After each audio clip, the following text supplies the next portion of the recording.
ओम शांति। ओम शांति।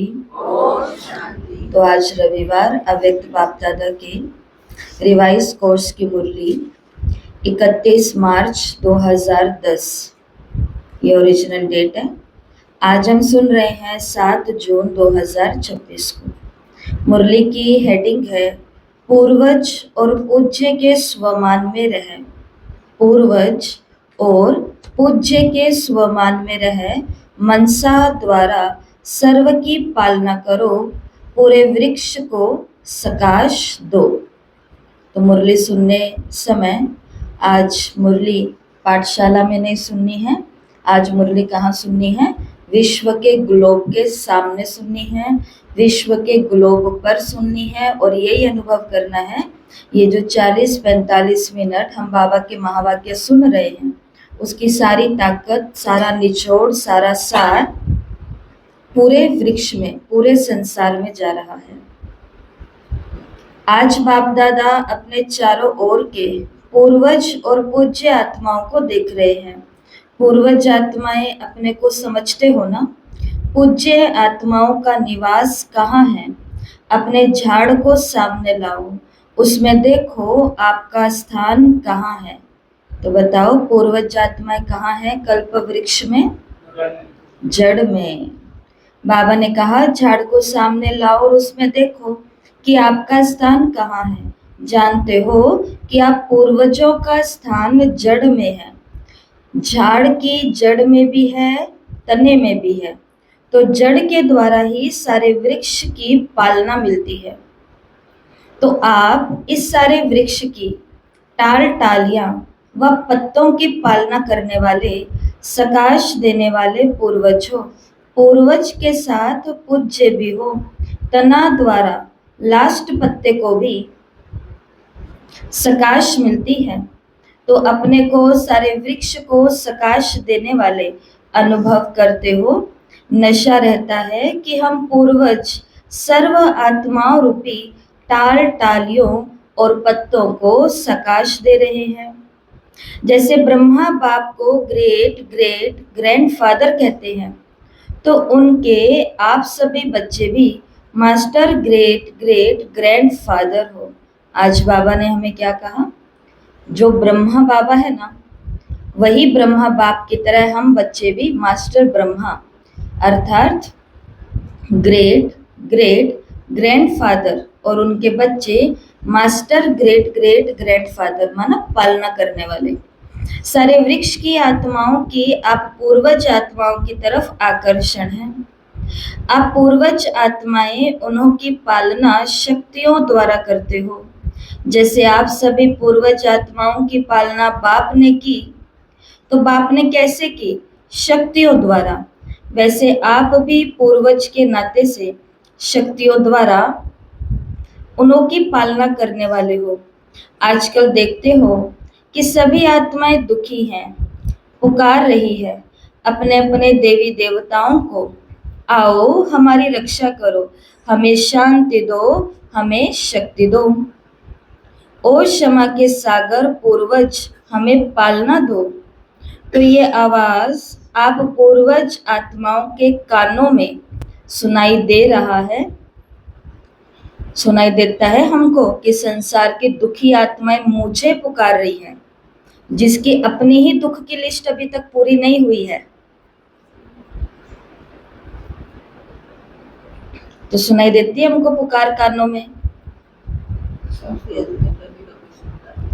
सुनाई देती है, एहसास होता है। बाबा ने कहा अनुभव करते हो कि हम पूर्वज हैं। सारे वृक्ष में देखो, जो अन्य धर्म वाली भी आत्माएं हैं, तो वृक्ष में टाल टालियां होने के कारण वो भी आपको उसी नजर से देखती हैं। उन्हों के भी पूर्वज आप ही हो। कोई भी धर्म वाली आत्माओं से आप जब मिलते हो, तो ये समझते हो कि ये भी हमारे ही वृक्ष के टाल टालियां हैं। वो भी जब आपसे मिलते हैं तो समझते हैं कि ये अपने हैं। अपनेपन का अनुभव उन आत्माओं को भी हो रहा है और होना है। तो इतना नशा, इतना अंदर से आप लोगों के पास रहम आता है। वो चिल्ला रहे हैं रहम करो रहम करो। तो अभी समय अनुसार आप सभी पूर्वज आत्माओं को मनसा द्वारा शक्तियों की पालना करनी है। इसलिए अभी यज्ञ ने सभी टीचर बहनों को क्या कह दिया, 2 बारी बता चुकी हूँ, आज अच्छे से एक बारी और बता देती हूँ। अगर हम पूर्वज और पूज्य आत्माओं को समझ आती है ये बात, तो आज से करना शुरू कर देना। यज्ञ ने सभी टीचर बहनों को कहा है कि अपनी अपनी क्लास के भाई बहनों को कहो कि अधिक से अधिक योग करे अपने सेंटर पर बैठ करके। बाबा के कमरे में चाहे 2 घंटा बैठ के योग करो, चाहे 3 घंटा बैठ करके योग करो। सभी टीचर बहनें अपने अपने भाई बहनों को कहो कि सेवा केंद्र पर आकर के योग बैठ करके शुरू करो। और योग भी कौन सा, जो अखंड बिना लड़ी के चलता जाए, जैसा हम जनवरी में करते हैं ना, वैसा। तो वैसा करना हमारे लिए संभव हो या नहीं हो, लेकिन बैठ करके घंटा योग करना तो हमारे लिए संभव है। और ये चांस आप खुद बनाओ या नहीं बनाओ, लेकिन मम्मा ने पाठशाला के द्वारा ये चांस सबको दे दिया है।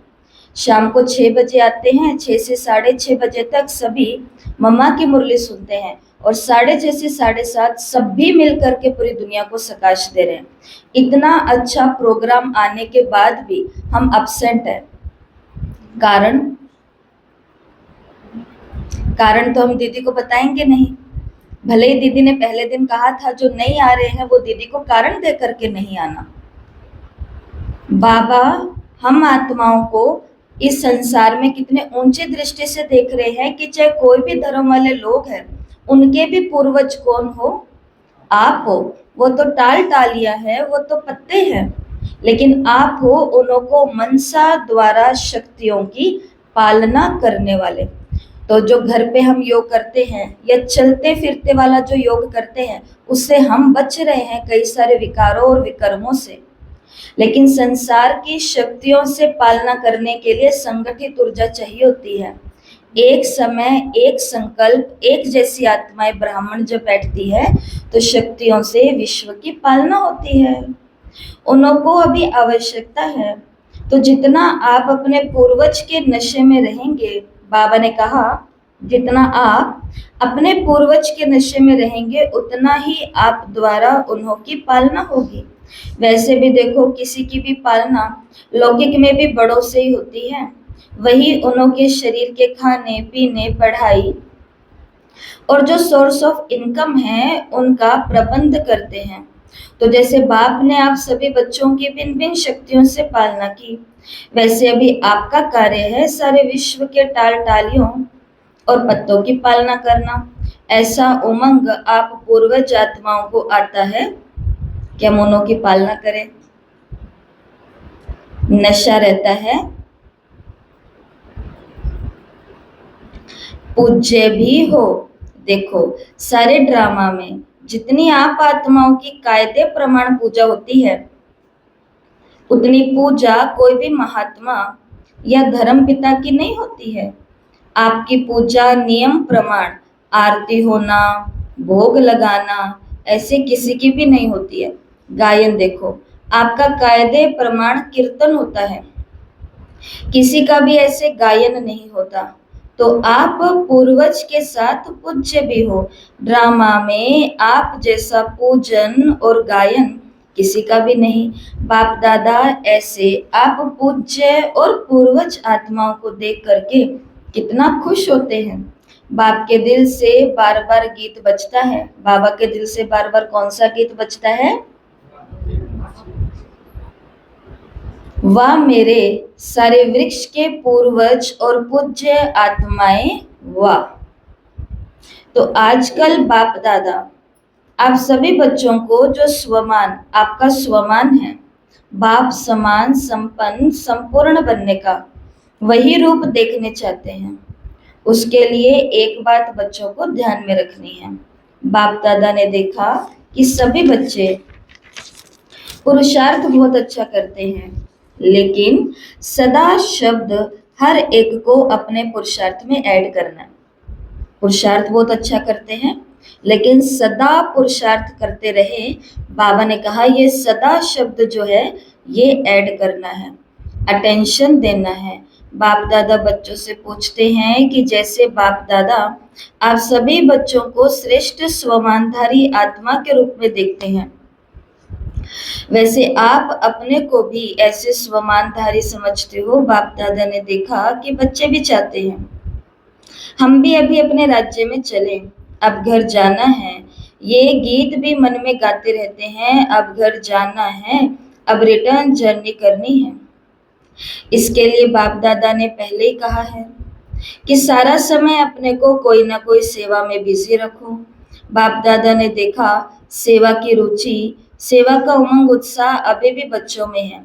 अच्छी सेवा के समाचार भी बाप दादा सुनते हैं, लेकिन बाप दादा तीव्र गति से आगे बढ़ने के लिए बच्चों को विशेष अटेंशन दिलाते हैं कि सिर्फ एक वाचा सेवा नहीं, सेवा करते हो एक ही समय पर डैश सेवाएं करो, एक ही समय पर 3 इकट्ठी सेवाएं करो। मनसा द्वारा सकाश दो, वाणी द्वारा ज्ञान दो और कर्मणा अर्थात अपने संपर्क द्वारा, संबंध द्वारा, चेहरे द्वारा ऐसी सेवा करो जो उसका भी प्रभाव साथ साथ में हो। एक समय पर 3 सेवा इकट्ठी करो, क्योंकि अभी आत्माएं सेवा के लिए चाहती हैं कुछ फर्क हो, कुछ बदलना चाहिए, तो एक समय पर 3 सेवाएं कर सकते हो। फिर से बाबा ने पूछा कर सकते हो, एक साथ में 3 सेवाएं कर सकते हैं? एक साथ में 3 सेवाएं कर सकते हैं कि मुंह से किसी को ज्ञान सुना रहे हैं और दिल से, मन से उस आत्मा को दुआ, शुभ भावना, शुभकामना और बाबा की शक्तियों की सकाश दे रहे हैं और उसको ज्ञान जिस लहजे से, जिस बर्ताव से सुना रहे हैं, तो संबंध संपर्क में आने वाली आत्मा हमारे कर्मों से प्रभावित हो रही है। उसके भी मन से ये निकले कि मुझे भी इनके जैसा ज्ञान सुनाने वाला बनना है, मुझे भी इनके जैसा बनना है, मुझे भी इनके जैसे करना है, मुझे भी इनके जैसी खुशी अपने जीवन में लानी है। बाबा ने कहा अब ये फर्क सब देखना चाहते हैं, तो एक समय पर 3 सेवाएं कर सकते हो। चेक करो कि जिस समय वाणी की सर्विस करते हो उसी समय मनसा द्वारा और कर्मणा द्वारा अर्थात संबंध संपर्क द्वारा भी सेवा हो रही है, होती है साथ साथ। जो समझते हैं कि हम एक ही समय में 3 सेवाएं करते हैं वो हाथ उठाओ।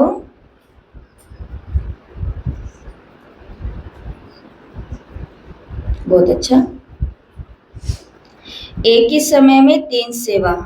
तो अभी अटेंशन प्लीज, घर वालों से बात करते हैं, वाणी के द्वारा ही करते हैं ना, उनसे वाणी से उनको कह रहे हैं कि अरे भगवान को याद किया करो, उसका भी नाम लिया करो। जब मुंह से कह रहे हैं भगवान को याद किया करो, राम का नाम लिया करो, फिर उसके बाद में हम बोलते हैं कि इनके ऊपर तो कोई असर ही नहीं होता, असर नहीं हो रहा, उसका कारण है या तो मैं मेरी चलन से उनको वो दिखा नहीं रही हूँ, मैं खाली बोलती रहती हूँ, बाकी उनके सामने मैं भी अटरम पटरम और गटरम करती रहती हूँ, तो फिर कैसे प्रभाव पड़ेगा। दूसरा कि मुंह से तो बोल दिया राम का नाम लो, भगवान को याद करो, बाबा के याद में बैठो या जो भी है, लेकिन वो ये बात उस आत्मा को भी पता है कि मुझे ये करना है, लेकिन वो करने के लिए ज्ञान नहीं, वो करने के लिए उसे ताकत चाहिए, शक्ति चाहिए। इसलिए वाणी से बाबा ने कहा ज्ञान, मन से सकाश और संबंध संपर्क अर्थात कर्मों से उनको शक्ति देनी है, उनको बदलाव देना है, सेवा करनी है। ये होती है बाबा ने कहा 3 सेवाएं। तो अटेंशन प्लीज, कभी कभी नहीं, क्या होता है सेवा तो करते हैं लेकिन सेवा के साथ साथ अपने में और साथियों में संतुष्टता, क्योंकि सेवा का फल है संतुष्टता व खुशी। तो चेक करो, सेवा तो की, लेकिन पहले भी सुनाया सेवा की खुशी तब होती है जब स्वयं, साथी और वायुमंडल सभी संतुष्टता के वायुमंडल में हो। सेवा के सफलता की 3 बातें विशेष सुनाई, याद होंगी। पहला नंबर सेवा है, ये मुरली 1-1.5 महीने पहले संडे की आई थी, उसमें बाबा ने 3 भाव से सेवा करनी है बताई थी, याद है। तो आज फिर से बाबा हमको याद करा रहे हैं। बाबा ने कहा पहला नंबर सेवा है निमित्त भाव, दूसरा नंबर सेवा है निर्माण भाव, और तीसरा निर्मल वाणी, भाव, भावना और स्वभाव। ये चली थी मुरली। ये भी साथ साथ सेवा में है तो स्वयं भी संतुष्ट और साथी भी संतुष्ट, और जिन्हों की सेवा की वो भी आगे बढ़ते जाएंगे। निमित्त भाव वाले बाप की तरफ संबंध जोड़ेंगे, अगर निमित्त भाव नहीं तो बाप के नजदीक इतने नहीं आएंगे। तो जब भी सेवा करते हो तो चेक करो कि भाव, भावना और स्वभाव ठीक रहा। भाव, भावना और स्वभाव तीनों ठीक रहेंगे तो बाबा ने कहा आप जिनकी सेवाएं करते हो वो आत्माएं बाप की तरफ संबंध अपना जोड़ लेंगी। दूसरा, जिनकी सेवा हम निमित्त भाव से, निर्मल वाणी से और निर्माण चित्त होकर के करते हैं, वो आत्माएं आगे भी बढ़ना शुरू कर देती हैं। उनकी अंतरात्मा कहती है कि पहले हम इतना नहीं आगे बढ़ रहे थे, लेकिन फला फला आत्मा के संपर्क में हम आए तो हम आगे बढ़ना शुरू हो गए। तो हमारी भाव, भावना और स्वभाव से जब ज्ञान की सेवा होती है तो बाबा ने कहा आत्मा ये 2 बातों का अनुभव करती हैं। अभी आगे बाबा कह रहे हैं, तो जब भी सेवा करते हो तो ये चेक करो कि भाव, भावना और स्वभाव मेरा ठीक रहा। और आजकल बाप दादा ने देखा कि मूल बात है बाप दादा की, कि हर एक को और अपने को चाहे कहाँ भी सेवा के लिए ले जाते हो तो ये चेक करो कि साथी संतुष्ट रहें, क्योंकि सेवा की सफलता है संतुष्टता का फल प्राप्त होना, खुशी प्राप्त होना। साथ साथ एक बात बाप दादा इशारा देते हैं कि चलते फिरते संगठन में भी रहते कोई ना कोई का साथ सेवा में होता ही है। तो 1-2 को आत्मा रूप में देखो, जो सेवा के साथी हैं, जिनके साथ में हम सेवा करते हैं। बाबा ने कहा अच्छा यही रहेगा कि वो आत्माएं भी आपस में 1-2 से संतुष्ट रहें, नहीं तो हर बार सेवा तो नयों की करके आएंगे लेकिन आपस में खिटपिट शुरू हो जाएगी। आज मेरे को ये नहीं करने दिया, आज मेरे को ये नहीं बोलने दिया, आज मेरा ये रह गया। इसलिए अपने साथी को संतुष्ट रखो। और दूसरा, साथी जो जाते हैं वो 1-2 को कौन से रूप में देखें? आत्मा के रूप में देखो साथी को। आत्मा के रूप में देखते भी हैं, अभ्यास भी करते हैं, लेकिन जब आत्मा देखते हो तो आत्मा के साथ ओरिजिनल संस्कार देखते हो या जो मिक्स संस्कार हैं वो दिखाई देते हैं। आत्मा देखो, कल शाम की मम्मा की मुरली आप सुनना, मम्मा की मुरलियाँ इतनी गहरी शुरू हो रही कि आपको लगेगा कि मम्मा साक्षात यहीं पर ही आई हुई हैं। मम्मा ने परसों की मुरली में बोला तुम्हारा कुछ करने का मन कर रहा है या नहीं करना, फिर भी बेमन से भी तुम्हें वही काम करना है जो बाबा करने को कहता है, बिना मन के भी करो, मम्मा ने यहाँ तक कहा। और कल की मुरली के अंदर मम्मा ने भी ये बात कही कि आत्मा को देखो, लेकिन आत्मा को देखो कि इसका ओरिजिनल संस्कार क्या, ओरिजिनल रूप में। मम्मा ने कहा मैं अभी तुमको मुरली सुना रही हूँ, तो मैं मुरली सुनाते हुए भी मम्मा कहती हैं कि तुम्हारे शरीरों को देख रही हूँ, ये सबको लग रहा है, लेकिन मम्मा ने कहा वो तो मेरी बुद्धि को पता है ना कि मैं शरीर को देख रही हूँ या आत्मा को देख रही हूँ। ये मम्मा ने कल बहुत सुंदर बात की कि देखना तो शरीरों को पड़ेगा, आंखें बंद करके तो किसी की बात नहीं सुनेंगे ना। सारा दिन शरीरों के तो बीच में जाते हैं, और जितनी सेवा करेंगे, पहले 10 लोगों के बीच में रहते थे, सेवाएं बढ़ाएंगे तो एक दिन में 100 लोगों के बीच, पहले 10 के शरीर की तरफ ध्यान जाता था, अब 100 अलग अलग चेहरे। फिर धीरे धीरे याद भी रखना शुरू कर देंगे, ये तो वो है, ये तो वो है, ये तो वो है। इसका मतलब ये नहीं कि अच्छा दीदियां भी चेहरे देखती हैं, तो चेहरे तो देखेंगे, लेकिन मेरी बुद्धि को, मम्मा ने कहा मेरी बुद्धि को ये बात मालूम है ना कि मैं चेहरा या शरीर देखते हुए देख क्या रही हूँ, तो मैं क्या देख रही हूँ? हाँ, तो मम्मा ने कहा मैं आत्मा देख रही हूँ। और आज बाबा ने उसी बात को आगे और रिफाइन किया कि किसी को भी देखते हुए उसके लिए क्या सोचना है कि क्या मैं आत्मा के ओरिजिनल संस्कारों के कनेक्शन में आ रही हूँ या मिक्स संस्कार।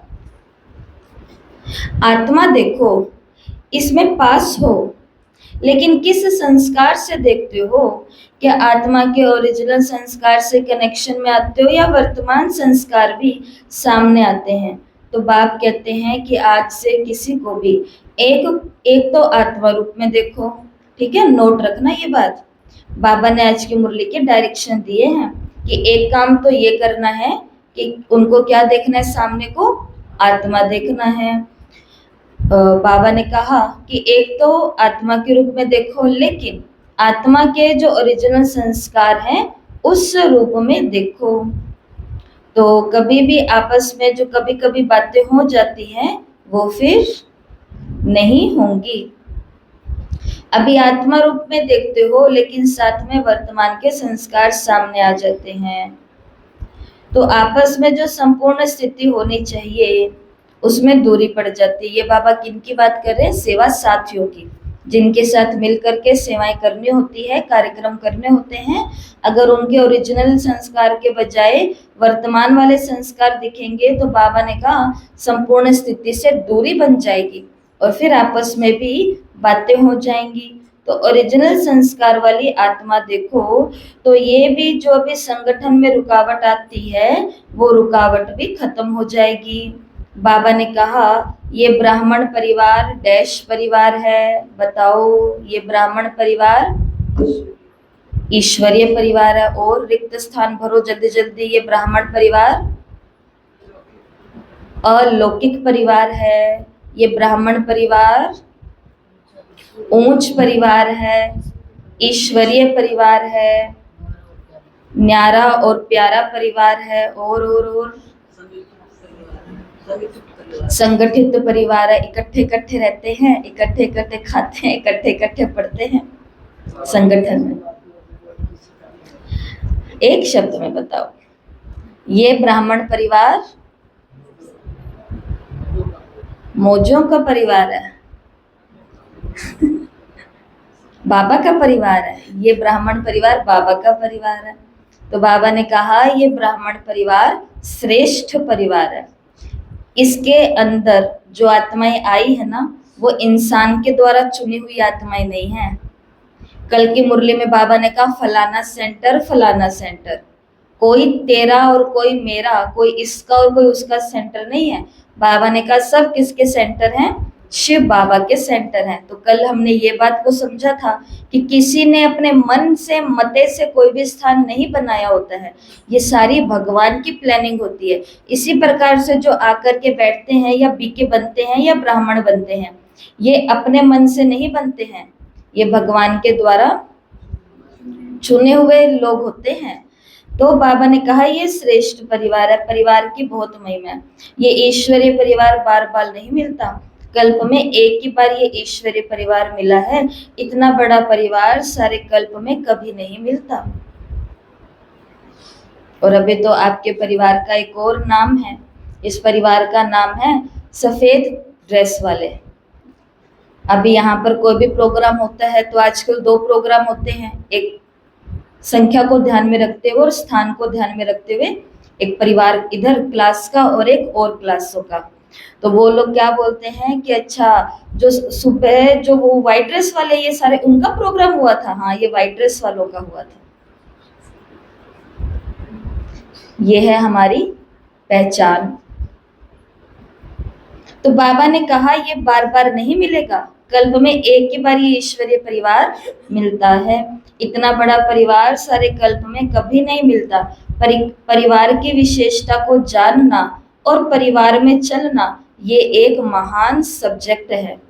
परिवार से दूर होकर के तो हर कोई चल सकता है, लेकिन परिवार के अंदर बाबा ने कहा चलना ये महान सब्जेक्ट है। तो पहले भी सुनाया था कि इस ज्ञान का फाउंडेशन है निश्चय, और निश्चय में 4 बातें हैं। बाप दादा में है, नॉलेज में है, ड्रामा में है और परिवार में, सभी में निश्चय हो। तो 4 बातें कौन सी है? बाबा में निश्चय माना बाप दादा में निश्चय, ब्रह्मा बाबा ने कहा तो भी राइट, शिव बाबा ने कहा तो राइट है ही है। तो बाप दादा में निश्चय, नॉलेज में निश्चय, ज्ञान की किसी बात में हम ये नहीं बोल सकते ये बाबा ने आज ऐसा क्यों कह दिया, ये बाबा ने सही नहीं कहा। जैसे ब्रह्मा बाबा को लोगों ने आके कहा था ना कि आप ये पवित्रता वाली बात हटा दो बीच में से, तो हम अपनी पूरी की पूरी पलटन को लेकर के यहाँ पर आ जाएंगे, क्योंकि ये ज्ञान बहुत अच्छा है, यहाँ पर लोगों को अनुभव होते हैं वो बहुत अच्छे हैं, लेकिन ये पवित्रता वाला कॉन्सेप्ट हटा दो। तो ब्रह्मा बाबा ने क्या कहा कि ये कॉन्सेप्ट, मैं तो खुद उसके कॉन्सेप्ट पर चल रहा हूँ, ये तो उसका है, मैंने तो खुद की गृहस्थी को भी ऐसा बना लिया। तो बाबा ने कहा इसे बोलते हैं नॉलेज में निश्चय, ड्रामा में और परिवार में भी निश्चय। तो निश्चय बुद्धि हो, सहज पुरुषार्थी बन जाते हो। जैसे बाप दादा में निश्चय है, ऐसे परिवार में निश्चय आवश्यक है। जैसे देखो, जब आप कोई को बाप की, जैसे देखो जब आप कोई भी बात की पैकिंग करते हो तो क्या करते हो? चारी तरफ टाइट करते हो ना, एक तरफ भी अगर टाइट नहीं किया तो हलचल होगी। ऐसे ही बाप नॉलेज में भी विशेष ड्रामा और परिवार, अगर 4 बातें मजबूत नहीं है तो ब्राह्मण जीवन में विघ्न आते हैं। विघ्नों को पार करने में अटेंशन देना पड़ता है, इसलिए परिवार की पहचान, परिवार से प्यार, एक दो को समझना ये बहुत आवश्यक है। तो बाबा ने कहा पूर्वज हो, पूज्य हो, तो ये बातें भी अपने में या साथियों में लानी है। क्या भी हो, नंबरवार तो है ना, लेकिन ब्राह्मण परिवार का विशेष कार्य है दुआ देना, दुआ लेना। कई बच्चे कहते हैं कि दूसरा क्रोध करता है, अभी दुआ लेगा कैसे? दुआ तो लेगा नहीं, क्रोध करेगा। बाप दादा कहते हैं अच्छा संस्कार वश को बद्दुआ देता है। आप दुआ देना चाहते हो लेकिन वो बद्दुआ देता है, लेकिन उसने बद्दुआ दी, लेने वाला कौन? उसने तो बद्दुआ दे दी, लेकिन बद्दुआ लेने वाला कौन था? हम थे। हमारी मर्जी हम ले या नहीं ले। लेने वाले तो आप हो या वो है? वो देने वाला है, आप लेने वाले हो, तो उसकी बद्दुआ आपने ली क्यों? अगर आत्मा को ओरिजिनल संस्कार से देखो तो आपको रहम आएगा। ऐसी आत्माओं पर फिर रहम, फिर दया आती है कि अपना संगम युग कहाँ बर्बाद कर रहे हैं मुझे बद्दुआ देने में, लेकिन मैं तो एक इंसान हूँ। भगवान का पीछा छोड़ करके इंसान को बद्दुआ देने में लगे हुए हैं, और उस इंसान ने अगर बद्दुआ नहीं ली और वो अपनी मेहनत करता गया तो बद्दुआएं लगेंगी फिर। इसलिए कई लोग बोलते हैं हम क्यों नहीं आगे बढ़ पा रहे, क्योंकि उसकी बद्दुआ लगी हुई है हमको। तो बद्दुआ असर करती है, मंत्र तंत्र जंतर भी असर करते हैं, भूत प्रेत छाया भी असर करती है, टूना टाना भी असर करता है, सब कुछ असर करता है। लेकिन किस पर असर करता है? जो अकेले अकेले घूमते हैं, जो बाबा को साथ में नहीं रखते, तो उनके ऊपर सब कुछ असर करता है, उनको डरना चाहिए। लेकिन जो सर्वशक्तिवान बाप को, एक सर्वशक्तिवान बाप को, ऐसे नहीं एक के साथ में 5-6 को 7-8 को और लेके घूमे ताकि ये भी कर देंगे, ये भी कर देंगे, ये भी कर देंगे, नहीं। एक बल, एक भरोसा। वो आत्मा यज्ञ में कितना भी कुछ गड़बड़ी देख लेंगी, कितना भी अपने साथ अच्छा बुरा होता देख लेंगी, लेकिन वो अपने कर्तव्य से बेमुख नहीं हो सकती हैं। तो बाबा ने ये बात तो कही कि वो तो दे रहा है बद्दुआ, लेकिन लेने वाले तो आप ही हो ना, तो उसकी बद्दुआ आपने क्यों ली? अगर आत्मा को ओरिजिनल संस्कार में देखो तो आपको रहम आएगा। स्वयं भी सेफ रहो, ऐसो के आगे जाना भी क्यों है जो हमें बद्दुआएं देते रहे, इसलिए सेफ रहो। स्वयं भी सेफ रहो, बद्दुआ लो ही नहीं, लेने वाले तो आप ही हो, ना लो और ना दो। बाप दादा आज सभी बच्चों को होमवर्क देते हैं, ये बाबा का होमवर्क है कि कभी भी किसी को आत्मा रूप में देखो, वर्तमान संस्कार के रूप में नहीं देखो। आत्मा कहा तो उस आत्मा के जो निजी संस्कार हैं, उस निजी संस्कार के रूप में संबंध में ही आओ और दृष्टि में भी उसी दृष्टि से देखो। तो ये जो विघ्न पड़ते हैं जिसके कारण पुरुषार्थ में तीव्रता नहीं आती, तो अभी वृत्ति बदलेंगे, दृष्टि बदलेंगे तो बातें समाप्त हो जाएंगी। किसी की क्या भी बातें देखते हो, बाप दादा ने पहले भी कहा, तो सदा आप ब्राह्मण परिवार का एक एक का फर्ज है शुभ कामना शुभ भावना देना और शुभ कामना शुभ भावना लेना। उस संस्कार से देखो और चलो।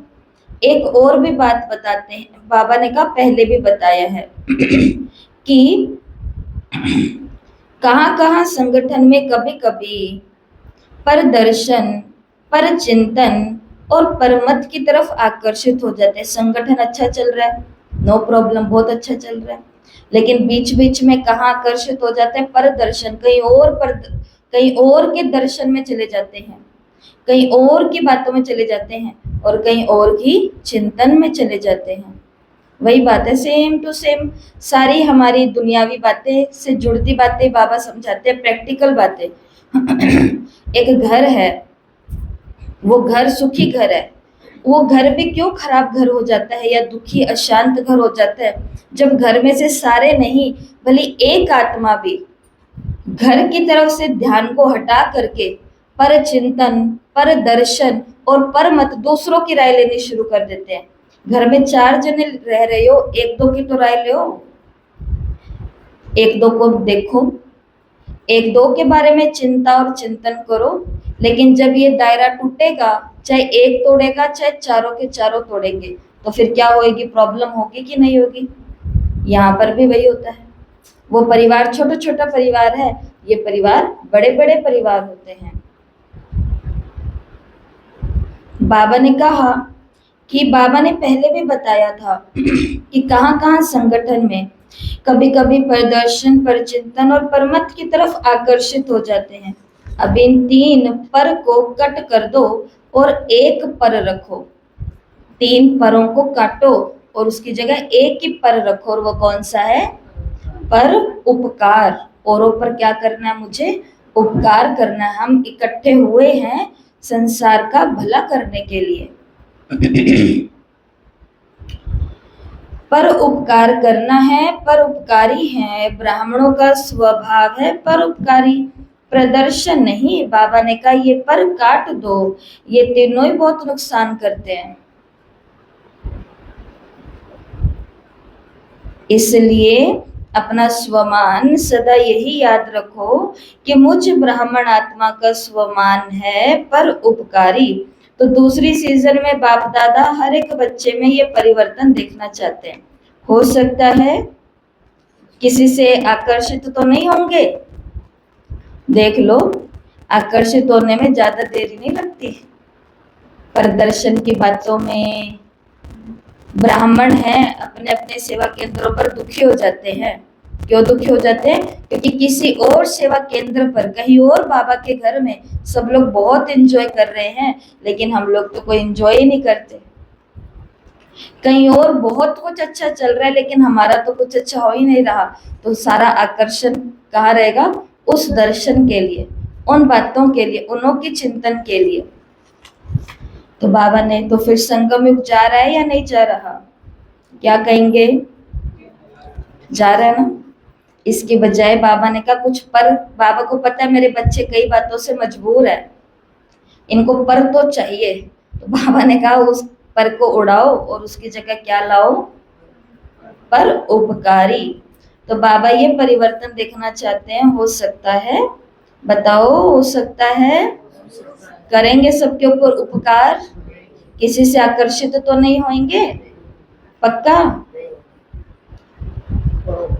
बाप दादा मुबारक देते हैं, मुबारक बाबा हमको पहले देते हैं एडवांस। भरोसा है पूरा कि मेरे बच्चों को बाद में मैं मुबारक टाइम पर कह सकूं, मुरली के अंदर ना कह सकूं, तो कर काम तो कर ही लेंगे मेरे बच्चे, मुबारक पहले दे देता हूँ। तो बाप दादा मुबारक देते हैं। एक दो को भी अटेंशन दिलाते रहना, इस बात को तो सभी ब्राह्मण अंडरलाइन करना। एक ब्राह्मण दूसरे ब्राह्मण को क्या दिलाओ? अटेंशन दिलाओ। निमित्त आत्माओं को नहीं पता चलता क्योंकि वो तो अपने घर में रह रही हैं, अपनी सेवाओं में रह रही हैं। ये जो बाहर जो ब्राह्मण ब्राह्मण मिलते हैं, ये उन लोगों को पता चलता है कि दूसरा ब्राह्मण आजकल कौन से प्रदर्शन में लगा हुआ है, आजकल कौन सी परमत उसको मिल रही है, कौन सी मतों में वो उलझा हुआ है। एक ब्राह्मण को दूसरे ब्राह्मण की जब ऐसी बात पता चलती है तो अपनी जिम्मेवारी समझो, अपनी रिस्पॉन्सिबिलिटी समझो कि मैं उस ब्राह्मण आत्मा को, अपने साथी भाई बंधु आत्मा को ये अटेंशन दिलवाऊं कि हमें ऐसा नहीं करना। उस जिस राह पर हमें जाना ही नहीं है, वहां के अते पते जान करके हमको क्या करना है, ये जिम्मेवारी भी हम ले सकते हैं। नहीं तो कभी कभी बोल देते हैं कि ना भी मेरा इनसे खराब नहीं होना चाहिए, मैं क्यों बोलूं। तो मेरा इनसे खराब नहीं होना चाहिए, इसका मतलब मैं मेरे काम के लिए इनसे जुड़ा हुआ हूँ। भगवान के काम से जुड़ो, खराब होते तो वही बहनों का नहीं होता। बहनें मर्यादा पर चलाने के लिए अपना सबके साथ ही खराब करके बैठी हैं और सबके साथ अच्छा भी कर लेती हैं। कारण क्या है कि आपका नुकसान नहीं होना चाहिए, आपकी जो है शक्ति है वो कहीं और नहीं जानी चाहिए। तो बाबा ने तो कहा है कि बाप दादा मुबारक भी देते हैं और ये बात भी कहते हैं कि एक दो को भी अटेंशन दिलाते रहना। क्या करना? रोज रात को सोने के पहले, बाप दादा को गुड नाइट करने के पहले अपने सारे दिन का पोतामेल देखना, अच्छा किया या बुरा किया, जो भी किया बाप को पोतामेल दे करके अपने बुद्धि को खाली करके गुड नाइट करना और बाप की याद में सो जाना। फिर आपको नींद बहुत अच्छी आएगी। बोझ लेकर के सोते हैं तो नींद नहीं आती। अच्छी नींद चाहिए तो 10 मिनट का नियम बनाओ, पूरे दिन में क्या क्या अच्छा किया और क्या क्या बुरा किया, बाबा को सौंपो, अपनी बुद्धि को खाली करो, अच्छी नींद आएगी। पहले अपने को खाली करना, बुद्धि में कोई भी बात नहीं रखना, बाप के रूप में सारा पोतामेल सच्ची दिल का दे दिया तो आपको धर्मराजपुरी में जाने की आवश्यकता नहीं पड़ेगी। और जो सीधे ही सो जाते गुड नाइट बाबा ये लो नींद आ गई, टीवी देखते देखते, आपस में बातें करते करते, फोन चलाते चलाते, तो बाबा ने कहा अभी तो हिसाब दे नहीं रहे हो पूरे दिन का, फिर धर्मराजपुरी में जाना पड़ेगा, वो हिसाब लेगा पूरा, क्या अच्छा किया और क्या बुरा किया। इसलिए बाबा ने कहा फिर आपको धर्मराजपुरी में जाने की आवश्यकता नहीं पड़ेगी, सच्चे दिल पर साहिब राजी। तो होमवर्क मिला, क्या होमवर्क मिला सभी को? और उससे पहले क्या होमवर्क मिला? परोपकारी बनना है, आत्मा देखना है और आत्मा के निजी संस्कारों को देखना, ओरिजिनल संस्कारों को। तो सभी को होमवर्क मिला। एक तो अपने को पूर्वज और पूज्य स्वरूप की सेवा चलते फिरते कर सकते हो। बाप ने देखा ये जनक बच्ची ने तबीयत खराब होते कराची की सेवा में विशेष मनसा सकाश दी। चाहे निमित्त कोई भी है, लेकिन इसने प्रैक्टिकल में किया, वहां की आत्माओं को सकाश मिली और आगे आगे उमंग में बढ़ रहे हैं। तो ऐसे बाप दादा ने प्रैक्टिकल एग्जाम्पल देखा, तो आप सभी भी कर सकते हो। दुखी को, चिल्लाने वाले को खुशी की लहर पहुंचा सकते हो। आपके भगत आपको पुकार रहे हैं, हमारी देवी, हमारा देवता कब आके रहम करेंगे, इंतजार कर रहे हैं कि कब कोई आएंगे और आकर के हम पर, हमारी देवी, हमारे देवता हम पर आकर के रहम करेंगे। वो चिल्ला रहे हैं, वो पुकार रहे हैं। बाबा ने कहा आपको सुनाई नहीं देता, लेकिन बाप को सुनाई देता है। क्योंकि जिस आत्मा को, जो कहते हैं ना कि हाँ हमें सुनाई देता है, जिस आत्मा को सुनाई दे जाए ना, वो आत्मा चैन से एक जगह रह नहीं सकती है, वो आत्मा पहुंचेगी उनके पास। या कुछ तो ऐसा करेगी कि उन तक मेरे को सुख पहुंचाना ही पहुंचाना है, शांति पहुंचानी पहुंचानी है, योग का दान देना ही देना है। बाबा ने कहा आपको नहीं सुनाई देता, बाप को सुनाई देता है। हर एक इष्ट को पुकार रहे हैं। आप नहीं जानते कि हमारे भगत कौन से हैं, लेकिन भगत तो जानते हैं ना, वो पहचान लेते हैं हमको।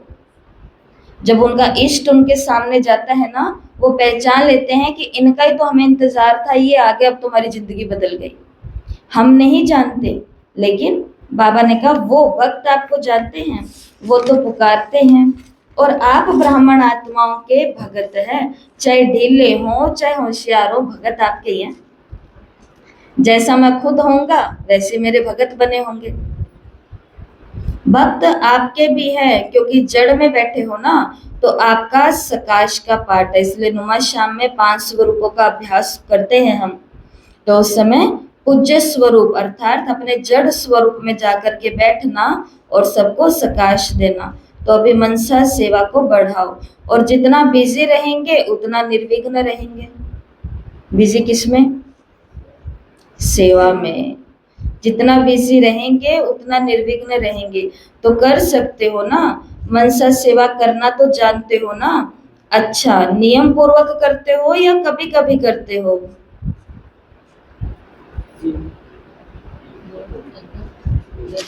डेली नियम से करते हैं मनसा सेवा? सुबह नहीं कर पाते तो उस दिन शाम को कर लेते हैं। नियम से करते हो, क्योंकि बाबा ने देखा होगा कि थोड़ी सी गड़बड़ी हो रही है कहीं कहीं, इसलिए पूछा। नहीं तो वो बातें पूछता ही नहीं है, जो बातें हम करते हैं। जो नहीं करते वही बाबा पूछ लेते हैं। मनसा सेवा तो करना जानते हो ना। अच्छा, नियम पूर्वक करते हो या कभी कभी करते हो? अगर कभी कभी करते हो तो अब उसको रेगुलर करो, और अगर थोड़ी करते हो तो अब उसको और बढ़ाओ, क्योंकि सारे कल्प का आधार अभी की सेवा का फल है। भक्त तैयार होने हैं अभी की सेवा से। रॉयल फैमिली सत्युग त्रेता की तैयार होनी है अभी के सेवा से। 84 जन्म के अच्छे अच्छे परिवार के संबंधी बनेंगे अभी की सेवा से। अभी अगर हम परिवार के साथ कुछ करेंगे ही नहीं, तो 84 जन्म में फिर परिवार कैसे मिलेंगे? 84 जन्म मतलब शुरू के जन्मों को तो छोड़ो, आगे के जो जन्म शुरू होंगे हिसाब किताब वाले, फिर आत्माएं कैसे मिलेंगी? जैसी आत्माओं से हम बचना चाहते हैं, इस जन्म में तो मिल गए, आगे ऐसे नहीं मिलने चाहिए। उसके लिए क्या करना पड़ेगा? अपने परिवार वाले यही बनाने हैं।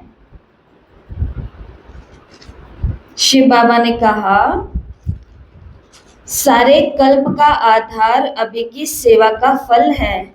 चाहे पुजारी बनेंगे, चाहे राज्याधिकारी बनेंगे, दोनों का आधार अभी की सेवा पर है। अभी की अवस्था, अभी का बोल, अभी का संबंध संपर्क। इसलिए बाप दादा यही चाहते हैं कि जितनी % अभी है उसको बढ़ाना चाहिए। वैसे तो बाप दादा पहले से ही कहते हैं करना है तो अभी करो, कभी नहीं अभी करो। बाप दादा को कभी कभी के गीत बहुत सुनाते हैं। एक बारी बाबा ये हो जाए ना फिर करेंगे, एक बारी ये हो जाए फिर करेंगे। बाबा ने कहा ये गीत बाबा को बहुत सुनाते हैं, बहुत अच्छे अच्छे करके सुनाते हैं, सीधा नहीं बोलते। बहुत मठार के अच्छे से 2-4 बहाने उसके अंदर जोड़ करके फिर बताते हैं। किसको बता रहे हैं? वो रग रग से वाकिफ है हमारी, उसको सब मालूम है, वो जानी जाननहार है। तो बाबा ने कहा अच्छा अच्छे करके सुनाते हैं, लेकिन बाप दादा को कभी वाले ये गीत अच्छे नहीं लगते हैं। अभी अभी के गीत अच्छे लगते हैं। तुरंत दान महापुण्य। तो समझा भी क्या करना है? अच्छा, बाप दादा सभी चारों ओर के बच्चों को देख करके खुश होते हैं, क्योंकि बाप दादा बच्चों के सिवाय अकेला कुछ करने नहीं करने चाहते। इसलिए हर रोज बच्चों का आह्वान करते रहते हैं। तीव्र पुरुषार्थी बच्चे, मीठे बच्चे, प्यारे बच्चे, अब चलो। अच्छा, चारों ओर के बच्चों को बाप दादा देखकर, चाहे सन्मुख बैठे हो चाहे कहाँ भी बैठे हो, लेकिन सभी को बाप याद है। और बाप को भी कौन याद है? चारों ओर के बच्चे याद है, क्योंकि बाप हर बच्चे के लिए यही आशा रखते हैं कि हर बच्चा बाप समान बने। बाप की हर बच्चे में जो आशाएं हैं वो जानता है कि नंबरवार है, लेकिन फिर भी अपने नंबर अनुसार भी संपन्न तो बनना है ना। जो 108वें नंबर पर आएगा वो 108वें में तो कंप्लीट बनेगा ना। जो फर्स्ट नंबर पे आएगा वो फर्स्ट में कंप्लीट बनेगा। हर एक के पुरुषार्थ को भी देखते हैं कि कौन क्या क्या कर रहे हैं। बाप को बहुत प्यार आता है। बच्चे जब मेहनत करते हैं ना तो बाप को बहुत प्यार आता है कि बच्चे मेहनत से छूट जाएं, प्यार में खो जाएं। प्यार में मेजॉरिटी पास है, लेकिन बातों में आते हैं तो बाप को भूल जाते हैं। चारों ओर के बच्चों को बाप दादा का पदम गुणा प्यार और दिल का दुलार स्वीकार हो। सभी को, मालिक बच्चों को बाप लाख लाख बधाइयां दे रहे हैं। उड़ते चलो, उड़ाते चलो। अच्छा, हम रूहानी बच्चों की रूहानी माता पिता बाप दादा को याद, प्यार, नमस्ते, गुड मॉर्निंग, ओम शांति, शुक्रिया बाबा, शुक्रिया, वाह बाबा वाह। आज का वरदान है, स्वस्थिति द्वारा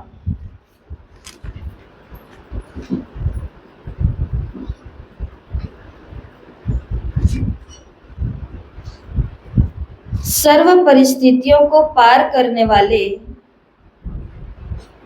स्वस्थिति द्वारा सर्व परिस्थितियों को पार करने वाले निराकारी अलंकारी भव।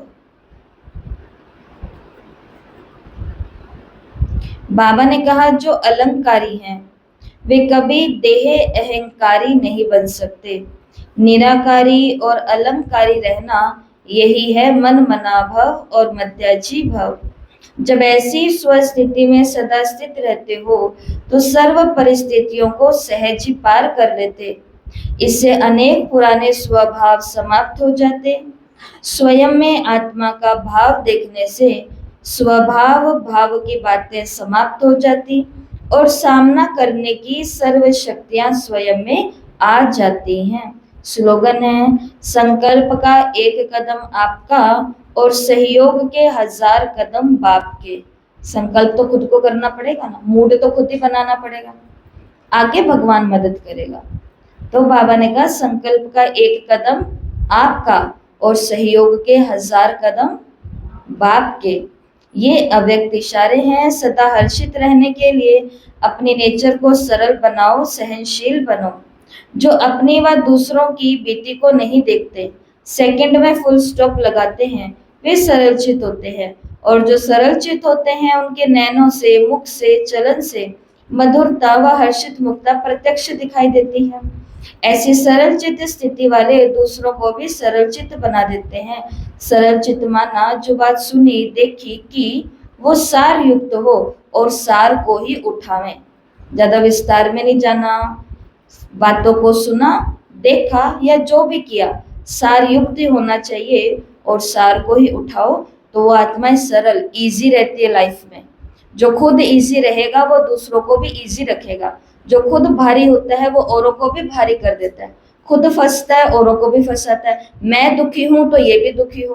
किसी ने, घर की महिला ने अपने जीवन में कष्ट उठाया है, अब उसके आगे कोई महिला आएगी वो चाहेगी जो मैंने सहा वो ये भी सही। इस बात से कोई ऐसी भी महिलाएं होती है जो ये कर सकती है जो मैंने सहा वो ये बिल्कुल भी ना सहे, क्योंकि मैंने बहुत सहा। अर्थात वो सरल रही तो आगे वाले को भी सरल बनाया। वो भारी रही मन से तो बोझ कहीं तो उतारना था, उसने आगे वाले को भी भारी बना दिया। लोग कहते हैं मैं दुखी हूं तो मेरे अड़ोस पड़ोस वाले सुखी कैसे हो सकते हैं, उनको भी दुखी करने के लिए 1-2 काम कर ही देते हैं। इसके लिए बाबा ने कहा सार युक्त जीवन जियो, सार युक्त बातें उठाओ और सार में ही बात देखो, सुनो और करो और वहीं पर ही समाप्त। सरल चित्त रहना है, लेकिन इसके लिए सहनशील बनना होगा। सार में जाने के लिए क्या करना पड़ेगा? सहन करना पड़ेगा। तो आज का स्वमान लिखना जो बाबा ने वरदान दिया, मैं निराकारी और अलंकारी आत्मा हूँ। मैं निराकारी और अलंकारी आत्मा हूँ। अलंकारी का मतलब क्या होता है? विष्णु के 4 हाथ देखे ना, एक में पद्म है, एक में कमल पुष्प है, एक में शंख है, एक में चक्र और एक में गदा है। ऐसे ही देवी के 8 हाथ देखे तो उसमें भी कुछ ना कुछ है। गणेश जी के भी 4 हाथ देखे तो वो भी कुछ ना कुछ पकड़ करके बैठे हैं। लक्ष्मी के 2-4 हाथ देखे तो वो भी अपने अपने हाथों में बिजी हैं। सबके हाथों में कोई ना कोई श्रृंगार दिखाया हुआ है। अलंकारी भी रहना है और निराकारी भी रहना है। अच्छा, ओम शांति।